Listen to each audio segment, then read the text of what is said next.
The woman claims that Armstrong gave her a vial of moon dust when she was 10.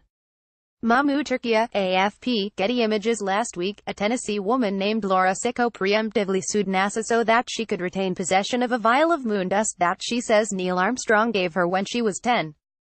NASA has long maintained that private citizens are not allowed to own lunar material and has seized moon rocks and dust from people in the past so that the artifacts can be put on display for the public.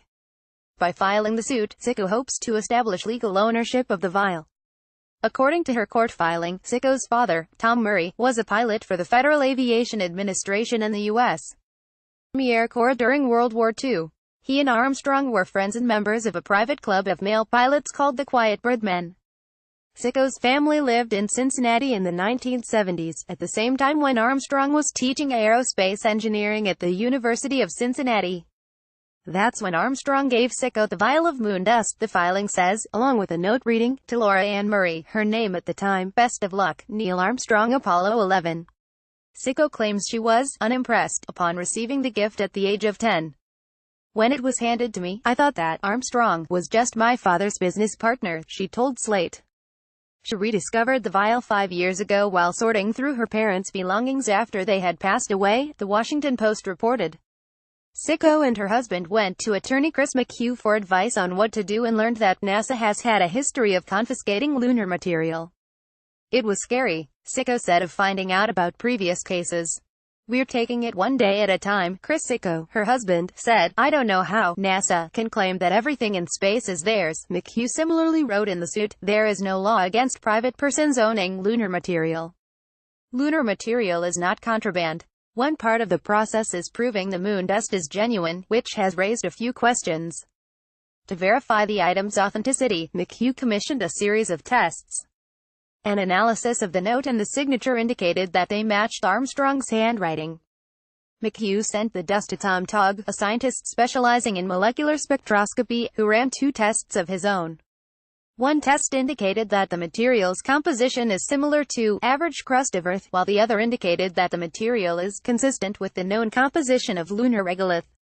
He speculates in the report that there is likely some dust from the Earth mixed in with the lunar material, which may be a result of vacuuming the dust off of a spacesuit, and concludes that it is a likely lunar sample. Robert Perlman, a space historian and artifact collector, saw holes in the report.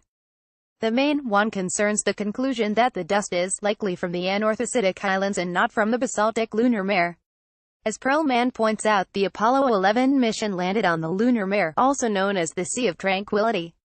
Astronauts didn't visit the moon's islands until later Apollo missions, well after Armstrong had retired. The sample, if it is of lunar origin, based on that testing, did not come from the area where Neil landed, said Perlman. Togg, the scientist, says he's unsure how Highland's material would have made it into the vial. My responsibility is essentially just to run the test, he told Slate. What happens to some sample going from one place to the other, I have no idea. He said dust samples from different areas of the moon tend to be very similar. A more definitive determination of the dust's exact geographical origin would likely require NASA's cooperation, though. NASA is the possessor of all the samples that would be of interest for that study, he said. The legal portion of the case is familiar ground for McHugh. He represented an Illinois woman named Nancy Lee Carlson in a 2017 case about moon dust.